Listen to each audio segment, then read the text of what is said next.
Okay, well, that's enough opportunities for people to escape. What I'd love to do is spend a very short amount of time, I hope, giving you a little bit of content to respond to.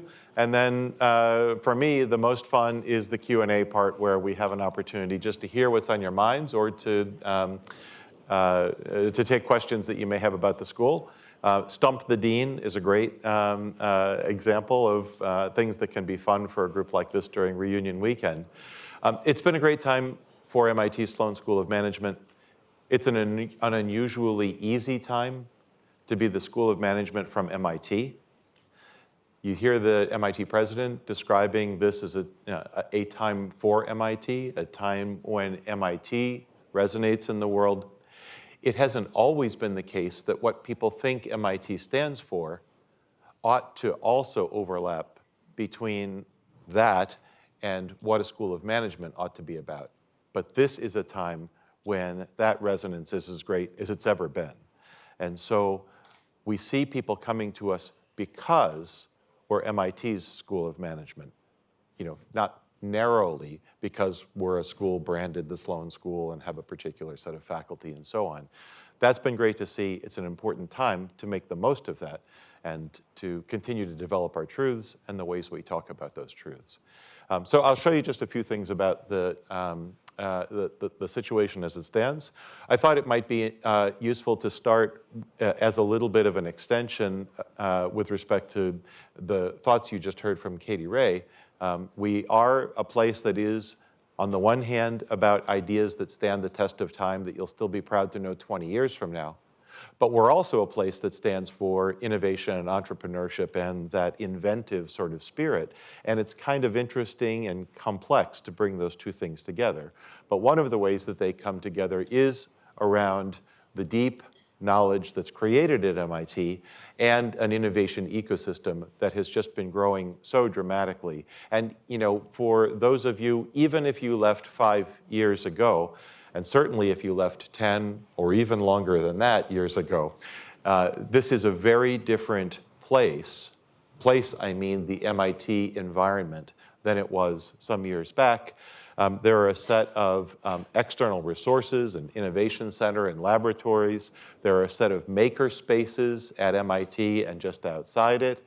There are a set of entrepreneurial resources within MIT that include, I would say, first and foremost, the Martin Trust Center for MIT Entrepreneurship, but that goes much, much more broadly as well, that have served the student community, certainly at MIT Sloan, but also served MIT and the region broadly with respect to innovation and entrepreneurship activities.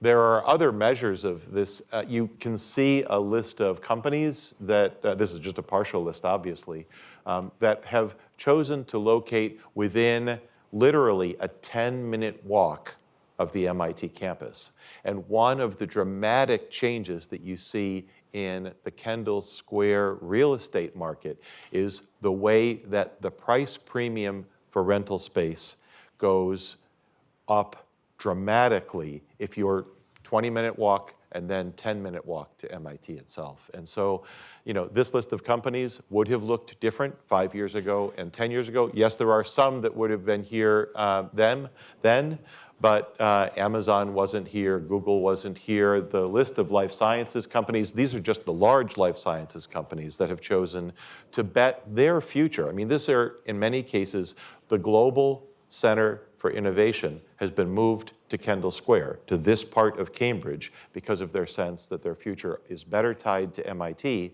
than, being in London, being in Switzerland, name a whole bunch of other places. This is the place that they've chosen to be, around robotics, around software in some cases, and certainly around a bunch of tough tech, as you heard Katie talk about. You also may have walked out around Main Street and seen a whole lot of construction going on and cranes and so on. That's a $1 billion investment project from MIT. It's MIT Investment Management Company with both academic space but also commercial space along Main Street. Those are going to be a set of rather large buildings maintaining the facades that are there along Main Street now, but with large buildings behind them. that are going to present more opportunities for innovative firms to come close to us. They'll also provide for us as a school and for the Institute more academic spaces for innovation and entrepreneurial activity. They will also represent, over the next 3 or 4 years, a change in the opportunities for students to live here. There's a new graduate dormitory that's part of this activity. For those of you who are who have spent many years loving Eastgate, I have terrible news to tell you, but Eastgate is coming down. At the same time, so the new grad dorm needs to be built first, and then you can take down Eastgate and put the commercial property there. But for those of you who may be inclined to support the school, you know, we're going to be saving little pieces of concrete from Eastgate. And if you're interested, you could see any of our philanthropic advisors here. And so it's a very exciting project. It's a very important project. It's a project that needs real economic returns as well as real academic returns, and it's designed to provide both. And that is separate from something that you may have seen more recently, and that is an agreement that MIT has undertaken to take control of the Volpe site. That's the National Transportation Center site. Some of you are familiar with that. If you cross Broadway from the Marriott Hotel, there's a bunch of green space there, and then there's a bunch of big, ugly buildings and so on. So MIT has agreed to build the US government a new transportation center on approximately 4 acres of that 14-acre site. And as that concludes in a couple of years, MIT will take the control for itself permanently of the other 10 acres. That is the last large undeveloped land in this part of Cambridge, in fact, in Cambridge, period. And so that is also an important part of MIT's future. It's important for us to control that future, and it's important for us to do what we're doing now, which is to start to plan over about the 5 to 10-year period what's going to go on that site. It's all going to look like this. I don't know. Don't take a picture of that. It's really not going to look like that. I don't know. Maybe at night, some of it would look sort of like this. I don't know. You have to live a long time to see it look like this. All right. But I honestly, you know, this is, there should be a fair amount of optimism about MIT and its future and the Sloan School's future in this. So let me spend some time on something maybe a little more I hope not mundane, but you know, a little closer to what we do day to day at the school, and that is updates with respect to our degree programs. If we start with the MBA program, and you know its component part as well, the Leaders for Global Operations program, which is dual degree with engineering, that MBA program's seen an increase in interest, both in the recent past and also in the longer past. This is a reflection I would like to suggest to you of my genius in managing the school, but in fact, it's MIT's time and people are coming to MIT, and we're working hard to have people understand what the benefit of that looks like.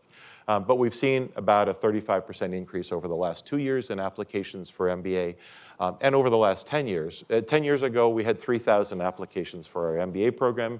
It is almost 5,700 this year. That's not quite a doubling, but it's pretty close. And as you probably know, over that 10-year period, overall applications for MBA have gone down, and so across the world. And so this is not such a bad trend in any of a number of respects. One of the challenges that we have had and continue to have, and you know, I'm here to hopefully be a source of transparency for you, is our ability to attract to MIT Sloan School the people that we admit to our programs. So when we admit someone, strange as it may seem, they also apply to other schools, and sometimes they get into those other schools. There are people, by the way, who apply only to MIT Sloan, and that's wonderful. But we have a history of challenge against 3 or 4 or 5 schools. We are doing better in that than we were historically, but there are 2 schools we lose a lot of people to. That hasn't changed. And there are 3 other schools that we lose more people to than we should. And among the things that we've seen here is the importance of financial aid. It's not the only thing that we've seen, but it's one of the things that we've seen. So if we go back about 5 years, 11% of people coming into our MBA program received any kind of financial aid. That's 11%. At Stanford and Harvard, the fraction of entering MBA students who enter with financial aid is over 50%. over 50%. The tuition is an irrelevance to those schools. It's not an irrelevance for us, I have to tell you. And so as we have engaged in the campaign for MIT, some of you have seen and heard about that, among the largest priorities for me as dean for our senior leadership team has been to build endowment support for students, and in particular for fellowships. And we have seen substantial increases in our ability to offer fellowship aid, and those in turn have substantially affected our ability to compete with 2 or 3 of these schools. It was the case that Chicago and Wharton and Kellogg were buying people who wanted to be at MIT Sloan but didn't feel they could explain to their families why they wouldn't take $20 or $30 or $40 or $60,000 to go someplace else. That is not as much the case now. It is still the case that those other schools, when we lose someone to them, they're offering more financial aid than we are. So we still have work to do. That is one of the jobs, and in some sense, maybe the easier job, although honestly, I do need your help with that. But that is, you know I was going to say that, so it's true. But it's not untrue just because I'm saying it. It's not the main reason why people go to Harvard or Stanford still. They'll tell us that it's actually the main reason because it's an easy thing to say. So one of the hard truths that I would like you to hear or to understand is that until we make progress with respect to financial aid, we don't even get to have the dialogue with people about what would it take to get you to decide to come here. And some of it, by the way, and this is a sea change that takes multiple years, is the kind of change in perceptions of MIT Sloan and MIT that relate to where are the sources of innovation and entrepreneurship that matter in the country, in the world, and in the Boston area. And that makes what Katie was talking about so very important to all of us here as we look at the longer term future. But there is plenty of work to do in both of these respects. I'd just like you to know where we are, where we've been, which is not as good as where we are today, and what I at least think we need to be working on in order to take us to the next steps. Sorry, those numbers are the number of people? The 70s, these are numbers? Yeah, they're numbers. So in fact, a lot of the people, you know, right, those are numbers, sorry. Yeah, those are numbers of people. Is this for 1 year? Yes, 1 year. So 61 people were Correct. Yes. Out of, as you know, we are 400, maybe you don't know, I should have mentioned. We admit 400 MBA students a year. That's the same number that we've admitted for more than the last 10 years. We've not grown the MBA program. We don't desire to grow the MBA program. It's a close community. We are the same size MBA program as Stanford, but we're less than half the size for MBA alone of Wharton and Harvard, for instance. And so, yes, these are individual numbers of people. Thanks. Should have said that. There's a question back here. Go ahead.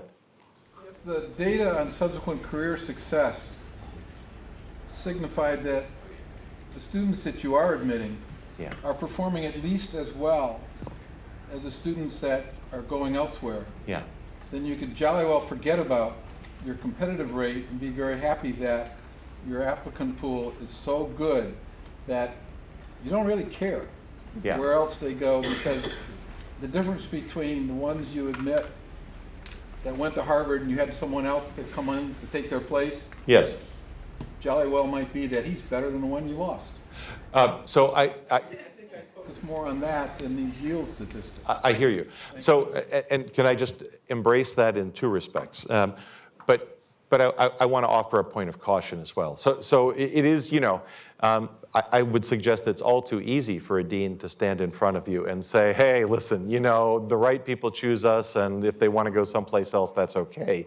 I mean, that's a narrative, you know, we could have offered 10 years ago as well, and it wouldn't have looked much like this. And so I do think we need to look around the world and be sure about the hypothesis that you've offered.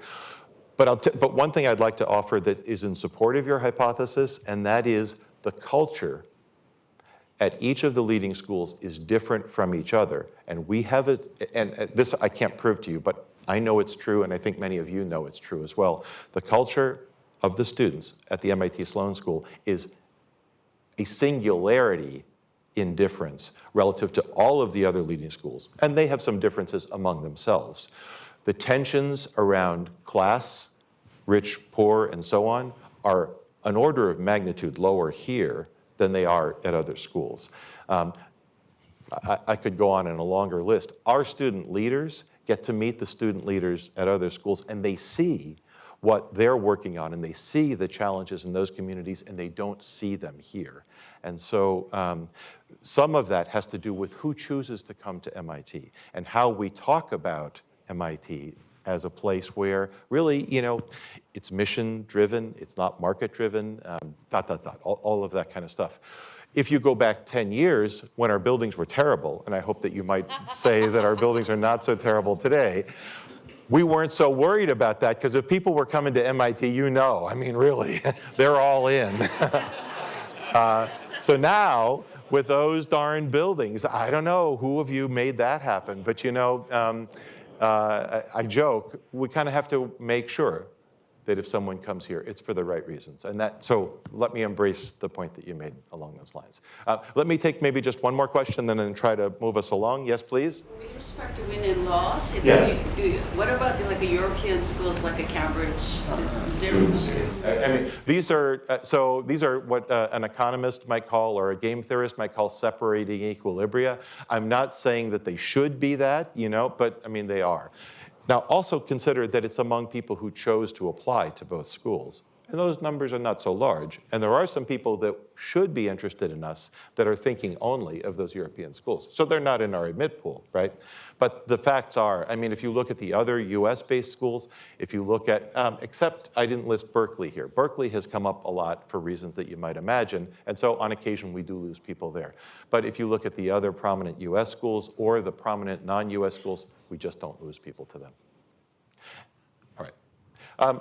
There is a point that I'd like to, so these break down applications by, a very broad geographic categorization, whether they're domestic or international. And there is one point of caution that I'd also like to offer you, and that is, a phenomenon that we're seeing where the overall increase in applications usually in past years, for instance, last year when we had the large increase, it increased, people from Turkey, people from Kentucky, people from Florida, people from Hong Kong. I mean, the increase was everywhere.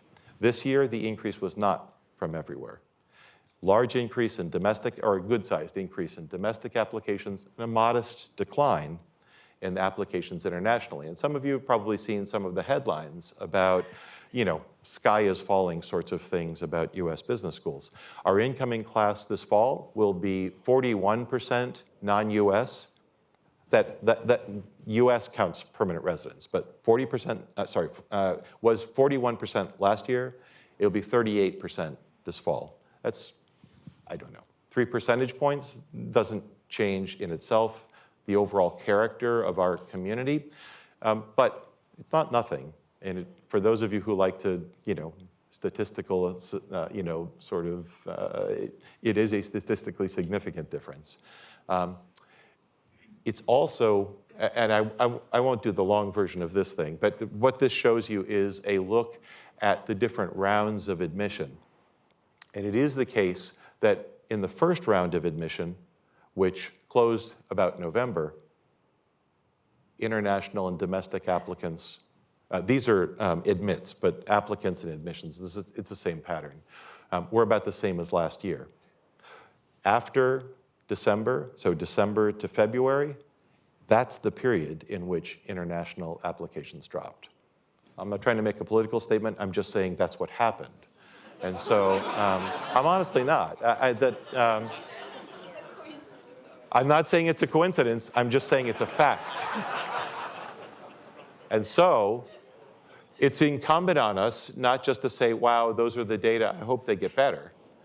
And what we're doing this summer is putting together the Sloan on the Road plan for next year that takes us more often in different ways to other parts of the world. We're not going to put a thumb on the scale in the admissions process. Once the applications come in, we want the best people. We've been taking the best people wherever they're from. But in stimulating applications from top people around the world, we do care that we are well regarded.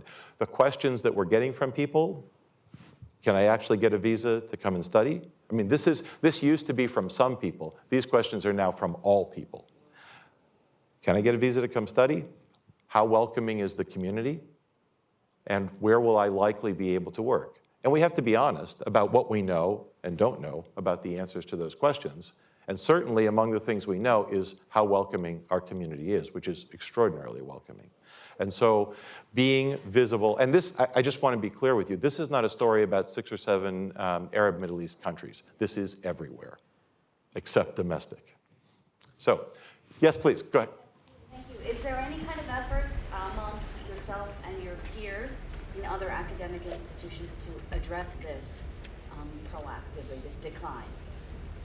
So, I mean, with respect to our activity going out and being visible in the world, that's exactly what we have been doing and are going to be doing as we look to the next admission cycle. I don't know if your question was about changing, other, well, so. Just any collective efforts amongst the deans, such as yourself, to kind of address the decline? Yeah, so collective efforts, no, we do meet among the leading schools. We share information. We share, if you will, best practices or what we think those are.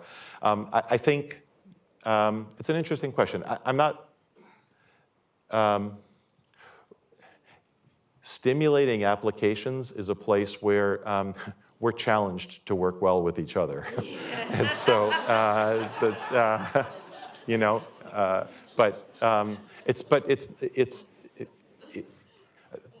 my answer wasn't so great just then. I think it's a thoughtful question, and it's worth bringing up at the next Dean's meeting. Let me do that. Thank you. Okay. So at least it's truthful, though. I can say that. Okay. I also want to touch on how we're doing in some other respects. We have a great Master of Business Analytics new program. The program launched last year. It's a 12-month program. It's a pre-experienced master's, so the average age is sort of 22, 24, not 27, 28 at entry. We had 16 students in the program last year. We had only announced the program about 2 months before applications closed. This year we had, as you see, over 800 applications we've admitted 30 students. It is the most selective professional master's program on the MIT campus right now.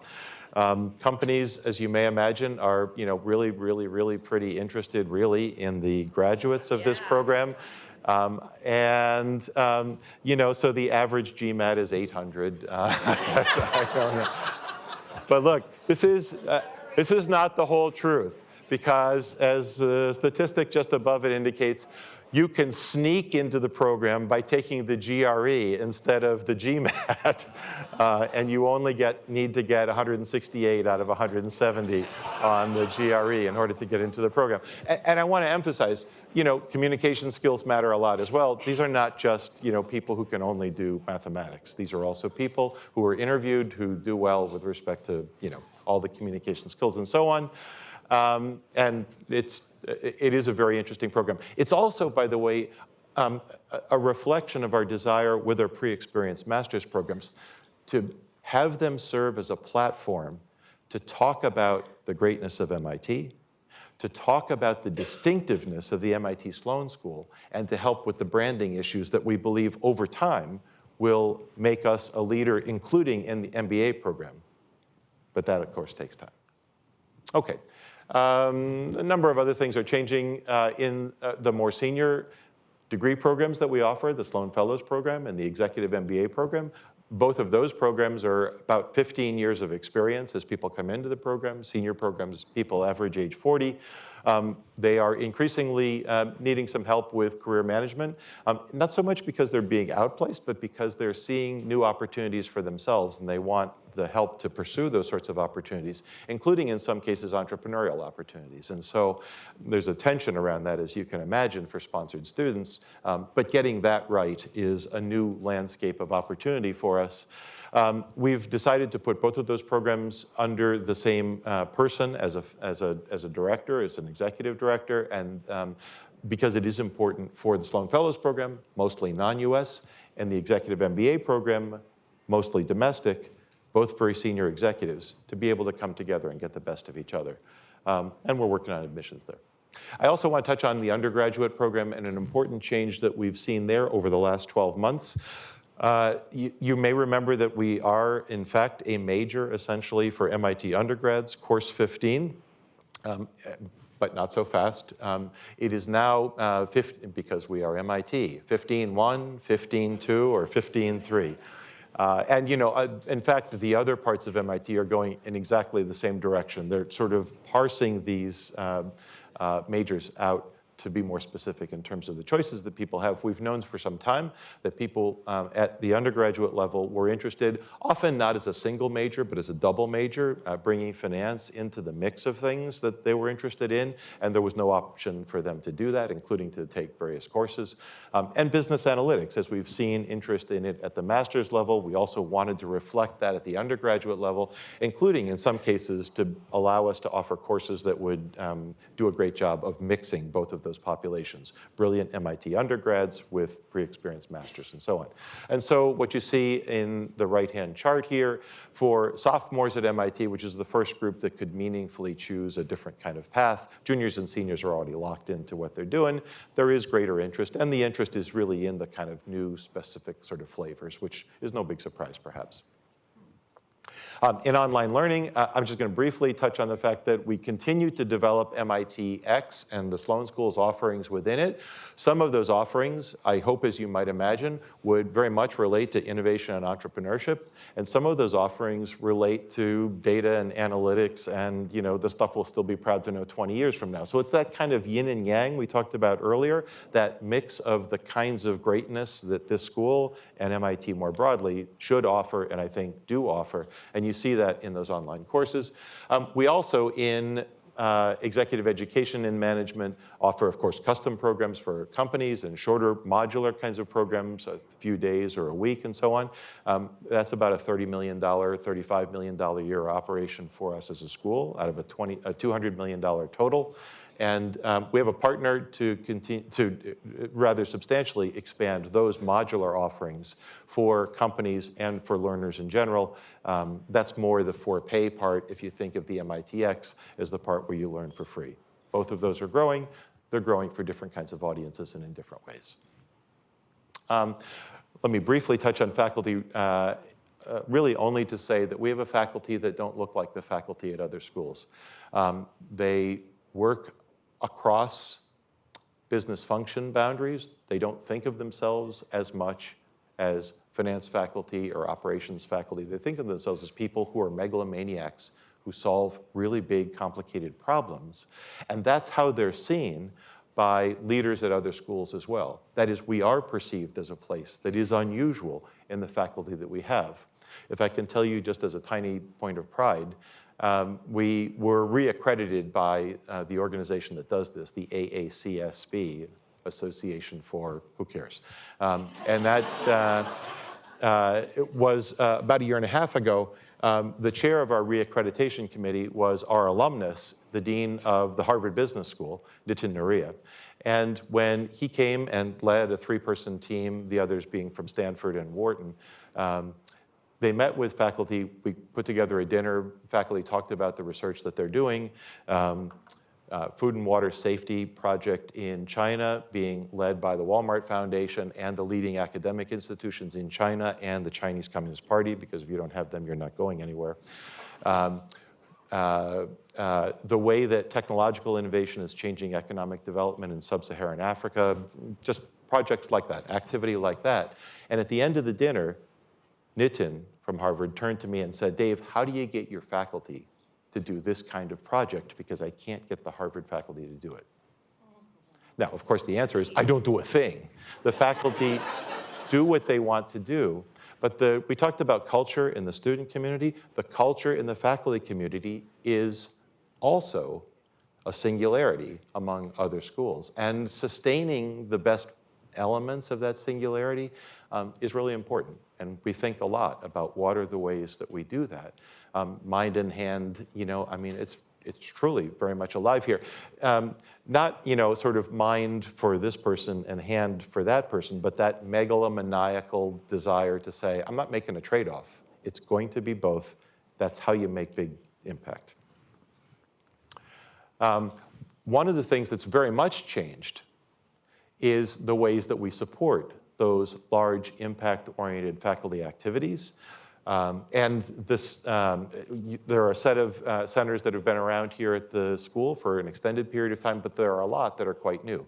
And we've needed to build those to help faculty go further, faster with respect to the impact. They help us bring visiting faculty, they help us bring postdocs, they help us bring senior administrative staff that enable us to make a bigger difference. So let me just close with some financials, then thoughts that you may have. We're about a $200 million a year operation. That's our size. We are required by the Institute to maintain a balanced budget or better, and we are very dedicated, determined to do exactly that. We produce a net surplus that's relatively modest. It was $12 million last year. We use that to help fund capital investments, since this is an operating result basis, not a balance sheet. And the way the balance sheet changes is people support us philanthropically, or we produce results from operations, or both. We took that $12 million, we put it into endowment to fund financial aid for new students. I would hope you would imagine that's probably what we would do. We have about an $820 million endowment as a school. Is that smaller than a couple other schools? It is. Stanford's endowment's about $1.3 billion, and they're about our size. Harvard's endowment is about $4 billion. They're substantially larger than we are.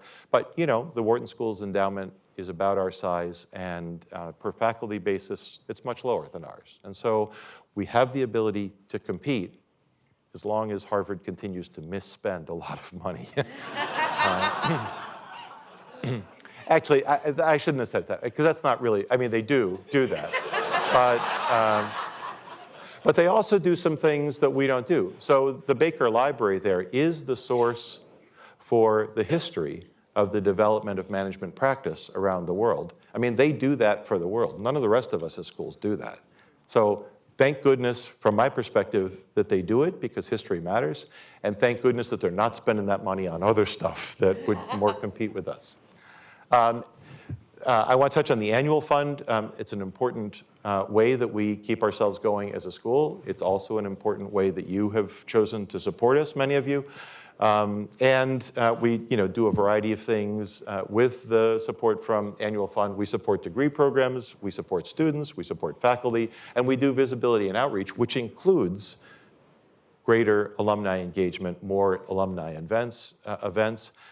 We literally do 10 times more alumni events now than we did 10 years ago. I'm not saying it's enough. I'm not saying they couldn't be better. I'm just saying it's 10 times as much as we were, and it is continuing to grow year over year. And we know that if we do more alums support the school and engage with the school better, we have to stay on that path. Thank you for helping us to continue to do that. You see where we're headed with annual fund revenues, we hope. If you do some benchmarking against other schools, based on our size, based on our alumni capacity, we ought to be about $8 million a year in our annual fund. We're not, but about 6 years ago, we should have been at about $7.5 million in annual fund, and we were at $2 million. So this is a lot of progress. It's your progress. Thank you for it. Pi Day Challenge was great this year. I hope some of you may remember it and may have chosen to make a gift. That was great. The Luent Challenge, I trust that we've made sure that you know about it during your time here at Reunion. And it also, both of these have been hugely successful, not only in raising money, but also engaging with people. If someone tells us, you know what, I'm not going to give you money, and here's why, it gives us the opportunity for dialogue. We don't always have that opportunity. With respect to the campaign overall for the school, or the school's part of MIT's campaign, we're well on a path to being where we need to be by the time we need to be there. And so let me just say thank you and take questions. We've got a few minutes for questions, and I would love to hear what's on your mind. We did, but I want to, we did do some questions along the way, so it's not like we haven't done questions. Okay, I saw, yes, thank you. You spoke quite a bit about innovation, in particular the innovation driven by faculty and the interdisciplinary nature of that innovation. One of the things we were taught at school here, is that you need to align internal incentives with your strategic priorities. Do you think typical academic career path that basically involves trying to get as many papers published as possible, which means getting as many of your peers to like you as possible, or at least the peers that are on review committees to like you as possible. Do you think that's an incentive system that promotes independent thinking and innovation, or do you think, on the contrary, it might be something that is actually enforcing conformity, in particular in fields like economics or... Sure. So I disagree with almost everything you said. I just want to be honest about that. I do think there are challenges with the tenure system, by the way, and I'm happy to maybe touch on that, but they're not the ones, I just want to say, they're not the ones that you mentioned. So our faculty's research gets published at a very high rate. Some of them are liked by their peers, maybe some of them not that much. It's not that the peer review system for publications is perfect, but a lot of our faculty publications are not published in the American Accounting Journal or the Strategic Management Journal, those kinds of places. They're published in Nature, they're published in Science. We publish very broadly relative to other people. And in some sense, we have no friends in those settings, and yet the work that gets done here gets published. We're not an economics department, but a lot of our faculty publish in the top economics journal, American Economic Review, AER. That's a place that, unless you're doing a large-scale experiment that makes a huge difference, a field experiment that makes a huge difference, it's very tough to get papers published there. And so I would say that's a piece of data, at least. A second piece of data is that we don't count publications. We don't care. This faculty has fully the megalomaniacal, omniscient sense of itself that judges impact, for better or worse. And it looks at as making hiring decisions, promotion decisions, tenure decisions, and so on. It makes a judgment as a faculty about who's doing work that's likely to make a real difference over the next 5 years, 10 years, and so on. We also ask other scholars for their input about that. We've promoted people when other people say, I don't really see it. And conversely, when people say, this is an amazingly productive person, they are just knocking down the marketing pricing kind of literature, and we go, yeah, I don't care that much about marketing pricing. And so, bigger prices for breakfast cereal is not going to do that much for us. And so that's not fair, but directionally. So I think there are a number of challenges in aligning a faculty culture with where we want to go as a school. I do think culture is the key. We do have to struggle to maintain that culture. One thing that, my deputy dean for faculty is extraordinarily effective. One of the things I love about him is his trust in the faculty process. So he opened up, we have a point system. You teach classes of a certain size, you get points. You do certain kinds of service, you get points, and so on. He said, let's open up the point system and let people say what they want to. And oh my God, can you imagine? It's like, listen, I'm doing all this stuff and I'm not getting points. And the devolution that you can sense from that doesn't take a long time. Fortunately, that discussion ended in the place that we needed it to end, which is everybody does an extraordinary amount in this faculty that nobody's asking them to do, but because they know that the school's mission matters to them, they do it. Our faculty, I'm not sure I'm supposed to say this. The faculty that did the sessions that you were at today, if you went to sessions today, anybody go to sessions today? It's, wow, that's excellent. How many people thought any of those sessions were, worthwhile? Okay, thank you for doing that. At other schools, each of those alumni events, on the road and here, they pay them exec ed rates to do them. We pay them nothing. We ask them to do it. And the best of our faculty say, sure. And they change their schedules in order to come and do this. I don't. So now I'm standing on a soapbox and I'm waving my arms and so on. I think there are real issues, but and I would love to talk to you maybe at the reception if you're going to be there about what some of those are. Thank you. I need to let somebody talk who hasn't talked so far. All right. As a Sloan graduate from what my daughter describes as prehistoric times, and having had the ability to finish my business career, I have never had a request from Sloan as to what I learned or didn't learn were those things applicable to my business career? Yeah. And I think that that has been severely lacking, because I know the other business schools do that, and our children have gone to, one went to Sloan, one went to Stanford. Yep. And they have built in that internal course business feedback that Sloan has not done. So what are you going to do about that? So there are two things that you need to have. So first, you have to want to do it. And I hope it's fair to say that we do. One of the great things that I've had the chance to do as dean is to go around and meet alums. I'm sorry, we've not had time to sit with each other really, but, and they are amazing people who have done extraordinary things. And like you, they're very proud when some of the insights and actions that they've taken are brought back to the school. Historically, there were at least two reasons that even if you wanted to do it, you weren't going to wind up doing it.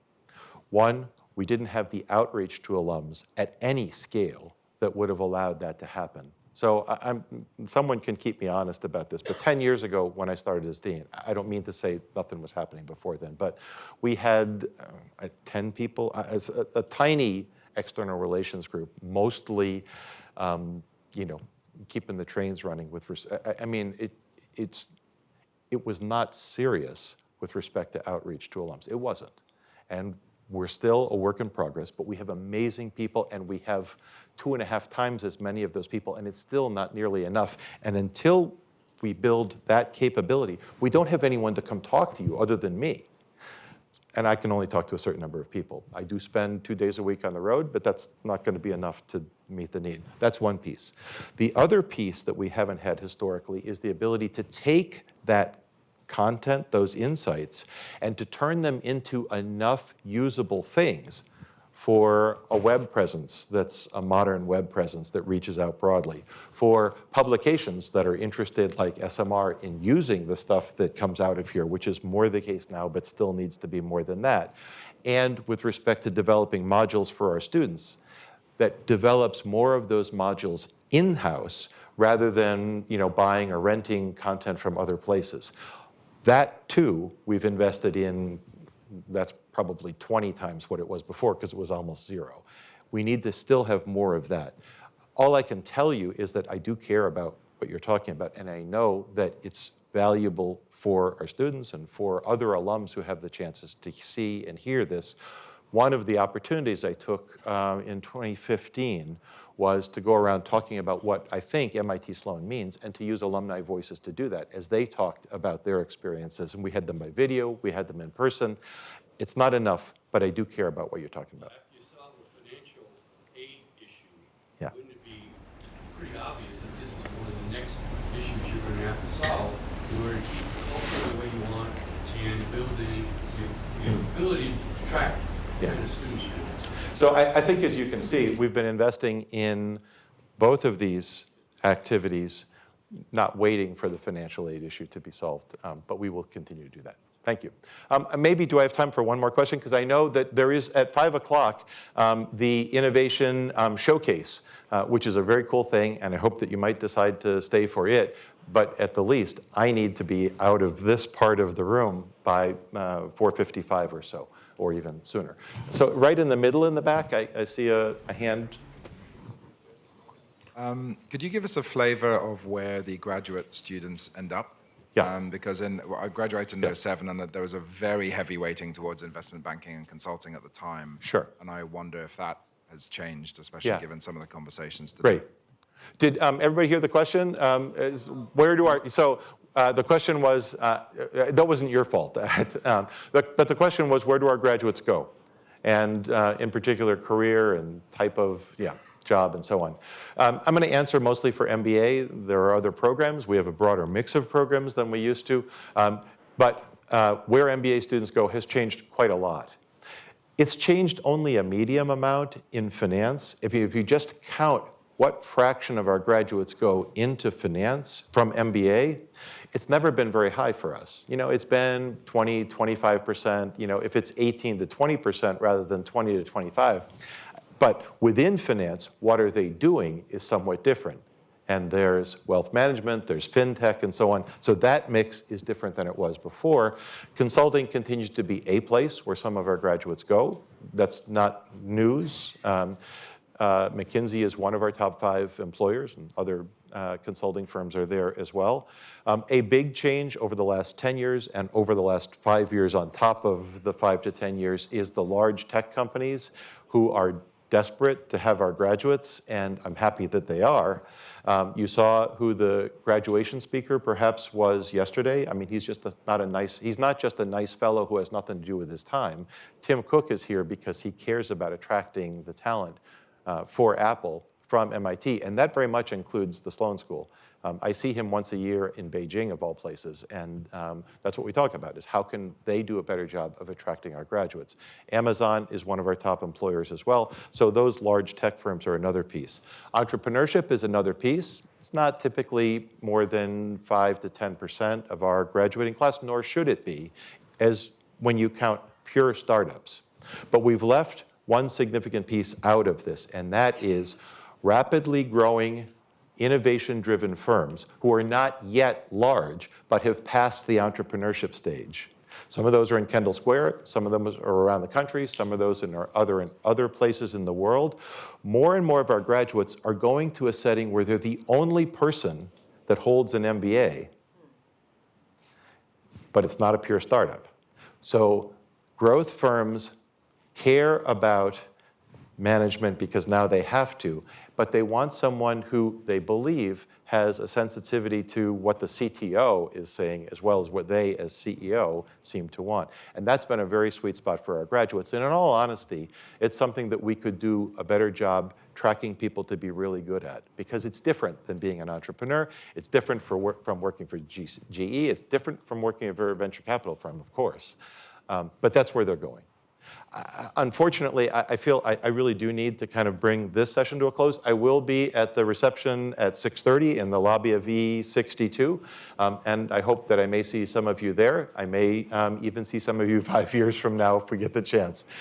Thank you very much for thoughtful questions.